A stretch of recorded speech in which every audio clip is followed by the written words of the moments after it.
लो, तीनों कानून वापिस लो, वापिस लो, वापिस लो।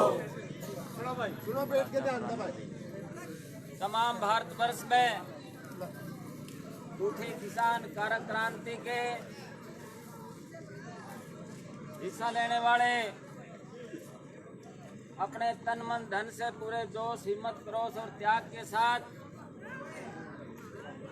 इस देश का मान और सम्मान गौरव मेरे किसान भाइयों नौजवान साथियों, सबसे पहले तो मैं समस्त भारत के ही नहीं सारी दुनिया के किसानों को नतमस्तक होकर प्रणाम करता हूं, सलाम करता हूं। आज भारतवर्ष का किसान ही नहीं, भारतवर्ष के किसान ने तमाम दुनिया में एक किसान क्रांति खड़ी कर दी है। चाहे वो कनाडा का किसान है, चाहे वो ऑस्ट्रेलिया का किसान है, चाहे वो अमेरिका का किसान है, आज भारतवर्ष के किसानों के समर्थन में, उनके सहयोग में दुनिया के हर कोने कोने से दोस्तों आवाज उठ रही है हमारे समर्थन में। क्योंकि ये भारतीय जनता पार्टी जिसके बारे में हमारे बुजुर्ग कहते थे, आज वो उन्होंने साबित कर दिया है। हमारे चाचे ताऊ बुजुर्ग कहते हैं कि भाई ये जो पार्टी है ये कभी किसान और कमेरा वर्ग की नहीं हुई, ये हमेशा पूंजीपतियों की पार्टी रही है, उद्योगपतियों की पार्टी रही है, कॉरपोरेट्स की पार्टी रही है। भाइयों, ये मोदी जी ने कांग्रेस पार्टी और विपक्ष के नेताओं की कमजोरी उठाकर, क्योंकि विपक्ष आपस में लड़ता रहा, विपक्ष के पास इतना वो कद्दावर आदमी जो इसके झूठ का मुकाबला कर सके, इसके प्रपंच और ड्रामे का मुकाबला कर सके, इतना बड़ा कोई आदमी नहीं था, इसलिए दोबारा फिर ये जीत गया। आज मेरे भाइयों, मैं आपको एक दो बात बताना चाहता हूँ। मैं भी एक किसान के घर पैदा हुआ हूँ। किसान का खून मेरी रगों में है, मेरी नसों में है। मैंने ये तीनों कानूनों के बारे में, मैं प्रोफेसर भी हूँ, मेरे जो कई चेले तबके यहाँ पर बैठे हैं, मेरे प्यारे शिष्य हैं, कि भाई ये किसान कानून जो है, इनके पीछे जो नीयत है, भारत सरकार की नीयत में खोट है, मकसद में खोट है, इरादे में खोट है। क्योंकि ये कानून किसानों को फायदा पहुँचाने के लिए नहीं बनाए, ये कानून सिर्फ इनके जो साथी हैं, बड़े बड़े पूंजीपति, बड़े बड़े कारखानेदार, बड़े बड़े उद्योगपति, अंबानी, अदानी, टाटा, बिरला जैसे लोगों को फायदा पहुंचाने के लिए कानून बनाए हैं। आज मैंने अखबार में पढ़ा, आपने भी देखा होगा, मोदी जी कह रहे हैं कि नए भारत का निर्माण करने के लिए पुराने कानूनों को बदलना जरूरी है। मैं मोदी जी से ये पूछना चाहता हूँ, खट्टर साहब से पूछना चाहता हूँ, जेजेपी के नेताओं से पूछना चाहता हूँ कि भाई क्या आप आधुनिक भारत का निर्माण किसानों की बर्बादी पर नींव रखकर करोगे क्या? किसान को बर्बाद कर रहे हो आप, तो आधुनिक भारत कैसे बनेगा? भारत की जान, भारत की शान और भारत का जो ताकत है वो किसान है। चाहे वो खेत में मेहनत करने वाला किसान हो, जो दिन रात के अंधेरे में, जमासे के महीने में खतरनाक काले नागों के सिर पर पांव रखते हुए धरती माँ का सीना चीरकर चमचमाती धूप और हाट को जमा देने वाली सर्दियों में धरती माँ का सीना चीरकर जो अन्न पैदा करता है, इस देश का 137 करोड़ लोगों का पेट भरता है। क्या उस किसान को, जो देश की जान है, जो देश की ताकत है, क्या उस किसान को बर्बाद करके आप देश को आधुनिक बनाना चाहते हैं? और इस किसान का बेटा, जो धरती पुत्र है, उसका बेटा आज 15-15 हजार मीटर की 8-8 हजार मीटर की ऊंचाइयों पर इस देश की रक्षा पर इस कड़ाके की ठंड में इस देश की रक्षा कर रहा है। किसान का बेटा आज उग्रवादियों का मुकाबला कर रहा है। किसान का बेटा नक्सलियों का मुकाबला कर रहा है।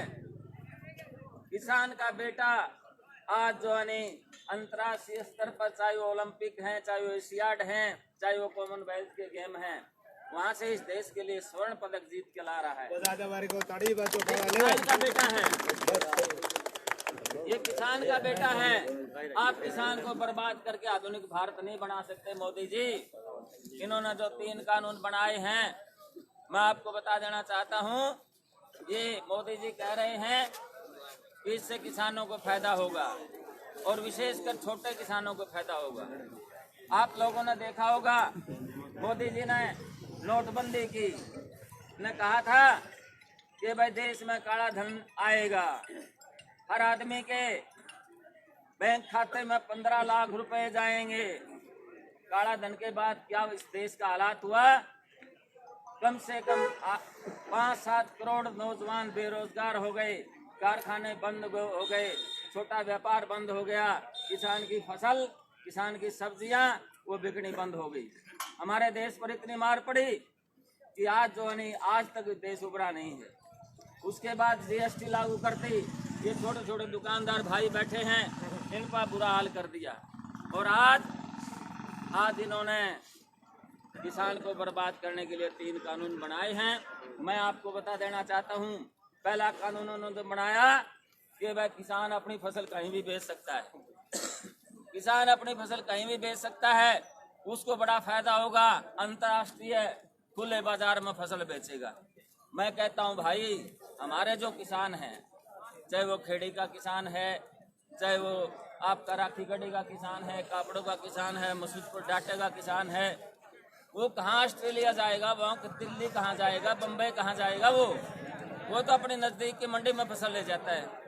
तो भाइयों, ये वास्तव में इन्होंने पूंजीपतियों को फायदा करने के लिए बनाया है, क्योंकि ये कह रहे हैं कि भाई किसान का जो है, किसान की जमीन को कोई खतरा नहीं होगा। मैं बस सिर्फ 2 मिनट और लूंगा मेरे भाइयों। आपको पता होगा, आपने अखबारों में पढ़ा होगा, मैंने परसों भारतीय जनता पार्टी को तोड़ दिया है, सिर्फ किसान आंदोलन में रहूंगा, किसाने को लिए हूँ, मेरी कोई राजनीति नहीं है, सिर्फ किसान ही किसान है। और मेरे कई अखबार वाले साथी, मीडिया वाले साथी पूछते हैं कि भाई आगे आप क्या करोगे?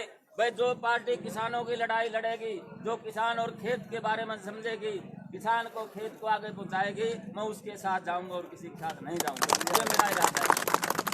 तो भाइयों, आज नरेंद्र मोदी जी और जो नरेंद्र तोमर जो है, वो कह रहे हैं कि छोटे किसानों को बड़ा फायदा होगा। कहता किसान के खेत को, कोई जमीन को कोई खतरा नहीं होगा, सिर्फ खेती का समझौता होगा, खेती का कॉन्ट्रैक्ट होगा। मैं आपको एक बात बताता हूँ, आप सारे समझदार बैठे हो, कि खेत के अंदर अगर आपको अपना फसल पैदा कर लिया, आपको एमएसपी आपको नहीं मिली, हर साल आपको अगर एमएसपी नहीं मिली, तो आप अपनी फसल को औने पौने दामों में बेचोगे, और उससे क्या होगा? आप घाटे में चलते जाओगे। हमारे बच्चों के लिए पढ़ाई की व्यवस्था नहीं होगी, इलाज के लिए दवाई के पैसे नहीं होंगे, रोजगार नहीं मिलेगा, शादी के लिए खर्चा नहीं होगा। हमें क्या होगा? हमारी जमीन तो हमें देनी पड़ेगी उनको, पूंजीपतियों को। तो भाइयों, ये झूठ बोल रहे हैं, हमें ठगने के लिए इनका इरादा है। ये जो कॉरपोरेट, इनका इरादा है कि खेती के अंदर, एग्रीकल्चर सेक्टर के अंदर बड़े बड़े पूंजीपति आए। और आपको पता होगा कि जो बड़े पूंजीपति होते हैं, ये अजगर होते हैं, अजगर छोटे किसानों को निगल जाएंगे दोस्तों। जैसे बड़ी कंपनियां छोटी कंपनियों को, समुद्र के अंदर व्हेल मछली छोटे मछलियों को खा जाती है, ये अजगर जो हमारे बीच आ जाएंगे, ये कभी नहीं बख्शेंगे हमें। इसलिए मैं बताऊंगा कि वहाँ दाना नकी भराऊँ तो कुर्सी की भूख से। तो भाइयों, मैं आपको एक ही निवेदन करना चाहता हूँ कि आज किसान पूरा लामबंद हो चुका है।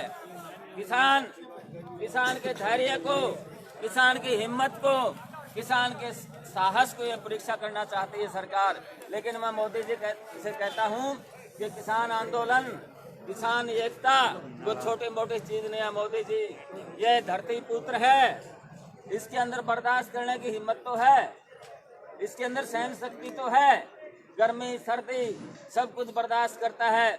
लेकिन जब धरती के अंदर भूकंप आता है भाई, सारी सल्तनत, सारी सरकारें हिलती हैं, बड़े बड़े साम्राज्य, बड़े बड़े राज जो निकट बढ़ा जाते हैं। मोदी जी आप किसानों के साथ मत टकराओ, इनकी बात को मानो। इनकी एक ही बात है, ये जो तीनों कानून हैं, ये कानून वापिस लो, क्योंकि इससे किसान बर्बाद हो रहा है, और नए कानून लेकर आओ। दूसरी बात ये है, ये कह रहे हम किसानों का फायदा कर रहे हैं। तो भाई मोदी जी अगर किसानों का फायदा आपने करना था तो पहले किसानों से सलाह लेते। जो किसान नेता है, जो आज हमारे किसान नेता दिल्ली बैठे हुए हैं, आज बात 13वां दिन है, वो दिल्ली में बैठे हुए हैं, बूढ़े भी हैं, बहनें भी हैं, माताएं भी हैं, छोटे बच्चे भी हैं। आपने उनकी सलाह ली थी क्या? 2 महीने तक पंजाब में जो अन्य रोड पर सड़कों में बैठे रहे, रेलवे ट्रैक पर बैठे रहे किसानों, उनके बारे में कभी नहीं सुना। तो आप बगैर उनकी है तो सिर्फ और सिर्फ अपने कॉरपोरेट साथियों को, पूंजीपतियों को, कारखानों वालों को मदद करने के लिए कानून बना रहे हैं। भाइयों, मैं आपको एक बात बताता हूं कि जब तक MSP यानी मिनिमम सपोर्ट प्राइस, जिसका हिंदी में होता है न्यूनतम समर्थन मूल्य, न्यूनतम का मतलब होता है कम से कम, इससे कम सरकार दे नहीं सकती। यह अधिकतम नहीं है, कम से कम है, और न्यूनतम वो मूल्य है जिससे कम से कम हम भूखे ना मरे, हम जिंदा रह सकें और अन्न पैदा कर सकें, ताकि इसका गुजारा चलता रहे। तो ये न्यूनतम जो मूल्य है उसको भी कानून का दर्जा नहीं दे रहे। भाई आप एक बात करो मोदी जी, आप इसको किसान का एक संवैधानिक अधिकार बना दो, आप इसका अधिकार बना दो, और आप एक कानून पास कर दो कि MSP से नीचे अगर सरसों को कोई, अगर कपास को 5700 रुपये क्विंटल से नीचे खरीदेगा कोई भी व्यापारी एजेंसी, तो उसको सजा मिलेगी। ये कानून बनाओ आप, अगर किसान का भला चाहते हो तो मैं ज़्यादा समय आपका नहीं लूँगा। हमारे कई भाई किसान भाइयों में बड़ा जोश है, वो आपका यहाँ हौसला बजाई के लिए यहाँ पर प्रदर्शन कर रहे हैं, गा रहे हैं, बजा रहे हैं, नाच रहे हैं। इनके जोश को मैं सलाम करता हूँ। इसके साथ साथ एक आश्वासन आपको दिला रहा हूँ, मैं हमेशा यहाँ आता रहता हूँ। भाइयों, मैं ये कहता हूँ कि जब मोदी जी ने कृषि मंत्री को बुलाया, अमित शाह को बुलाया, तो उन्होंने ओम बिरला को भी बुलाया था। ओम बिरला कौन है? वो लोकसभा का स्पीकर है। तो आज ये प्रेशर हम बनाते रहेंगे। हम अपनी मांगों के बारे में